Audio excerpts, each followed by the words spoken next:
भागवत में महापुरुष की उच्च स्थिति का लक्षण बतलाते हुए यह कहा गया है कि जिसे सचमुच ब्रह्म की प्राप्ति हो जाती है, उसे यह ध्यान भी नहीं रहता कि मेरा शरीर बैठा है कि खा रहा है कि मलमूत्र कर रहा है। उसे अपने शरीर का बिल्कुल ही ज्ञान नहीं रहता। जैसे शराब पीकर मनुष्य पागल हो जाए और फिर उसके ऊपर वस्त्र है या नहीं, इस बात का उसे ज्ञान नहीं होता, वैसे ही ब्रह्म प्राप्त पुरुष को अपने शरीर का ज्ञान नहीं होता कि यह छूट गया है कि है। वह तो सदा के लिए आत्मानंद में डूब जाता है। शरीर लोगों की दृष्टि में प्रारब्ध रहने तक काम करता है, फिर वह भी प्रारब्ध समाप्त होते ही गिर पड़ता है। वे स्वयं भगवान श्री कृष्ण के वाक्य हैं। अब आप सोचें, यदि कोई सचमुच ब्रह्म प्राप्त पुरुष आपको मिला है तो उनमें यदि वह सच्चा प्राप्त पुरुष है तो ये लक्षण घटेंगे ही। पर यदि दिखता है कि वह महापुरुष मूत्र करता है, भोजन करता है, सबसे बातचीत करता है, व्यवहार में सलाह देता है और कहीं भी पागलपन नहीं दिखता है, तो फिर दो में एक बात होनी चाहिए। या तो वह प्राप्त पुरुष नहीं है, साधक है, या वह इतने ऊंचे स्तर पर पहुंचा हुआ है कि उसके प्रारब्ध को निमित्त बनाकर उसके अंतःकरण में स्वयं भगवान ही उसकी जगह काम करते हुए जगत में अपनी भक्ति, अपने तत्व ज्ञान का प्रचार कर रहे हैं। इन दो बातों के अतिरिक्त तीसरी बात मेरी समझ में नहीं आती।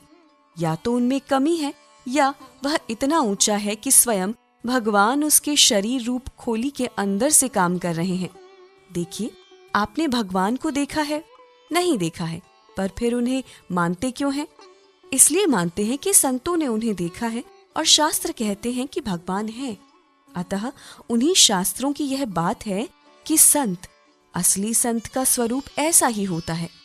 विश्वास होना तो कठिन है, क्योंकि अंतःकरण सांसारिक वासनाओं से इतना भरा होता है कि सत्य का प्रकाश उनमें छिपा रहता है।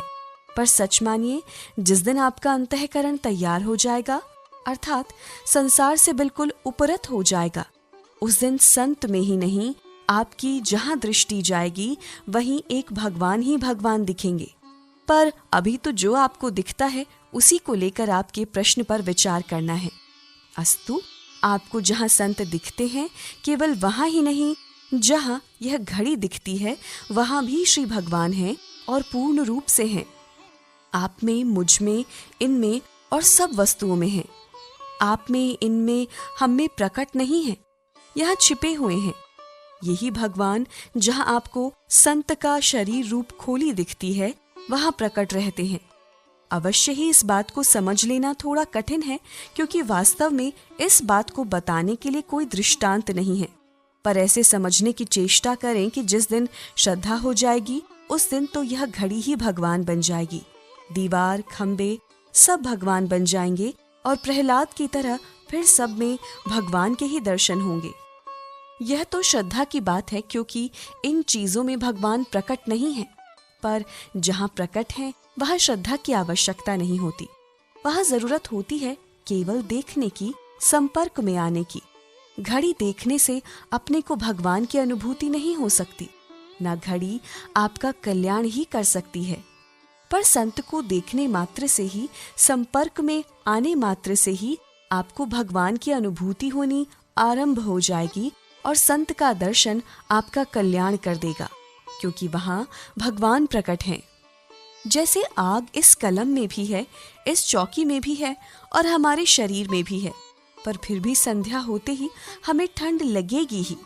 पर यहीं पर यदि इस कलम, इस चौकी को घिसने से आग प्रकट हो जाए, तो फिर तो श्रद्धा की आवश्यकता नहीं होगी कि हमारी ठंड दूर हो। इसके पास बैठते ही ठंड दूर हो जाएगी, चाहे आंख मूंद कर ही क्यों न बैठे। एक अंधे को भी बाहर से लाकर यदि यहाँ बैठा देंगे तो आग देख नहीं सकता, श्रद्धा भी नहीं कर सकता कि आग ऐसी होती है, पर ठंड उसकी भी दूर होगी। इसी प्रकार भगवान जहाँ जहाँ अप्रकट हैं, वहाँ के लोग दुख से त्राही त्राही करते हैं। पर वही लोग यदि संत के पास पहुँचे तो फिर उनको श्रद्धा नहीं करनी पड़ेगी। बिना श्रद्धा के ही, बिल्कुल बिना भाव के ही उनका दुख दूर हो जाएगा। अब प्रश्न होता है कि कोई कहे कि हमें तो सच्चा संत मिल गया, और यदि बिना भाव के कल्याण होता है तो हमारा क्यों नहीं हुआ?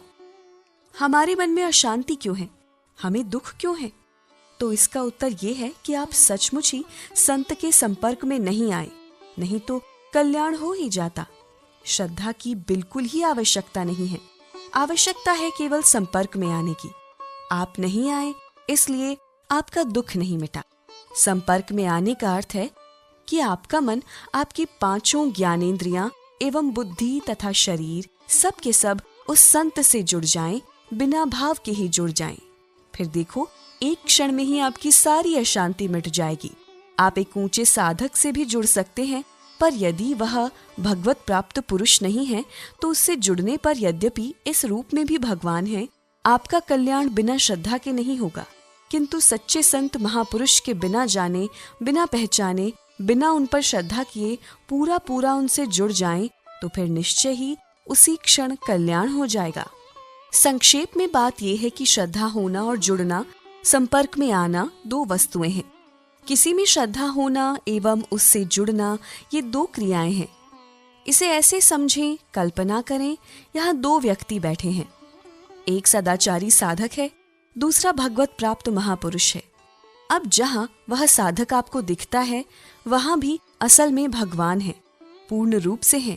पर यहाँ श्रद्धा करनी पड़ेगी कि ये भगवान है तथा उनसे जुड़ना पड़ेगा, अर्थात मन, वाणी, समस्त इंद्रियां आदि को इनसे जोड़ना पड़ेगा, तब आपका कल्याण होगा। पर महापुरुष के लिए ये बात नहीं है। वहाँ श्रद्धा चाहे बिल्कुल ही ना हो कि ये भगवत प्राप्त पुरुष हैं, केवल इंद्रियां, मन, बुद्धि आदि जुड़ जाएं, बस आपका काम बन जाएगा। कोई कहे कि हम तो महापुरुष से जुड़े हुए हैं, तो मैं आपको कसौटी बताता हूँ कि वे जुड़े हैं या नहीं, इसकी जांच कर लीजिए। मन का जुड़ना मन का रूप है। दिन भर चिंतन करना, कुछ ना कुछ संकल्प विकल्प करते ही रहना, इसका यही स्वरूप दर्शन शास्त्र में बताया गया है। अब आप सोचें कि आपका मन दिन भर में कितना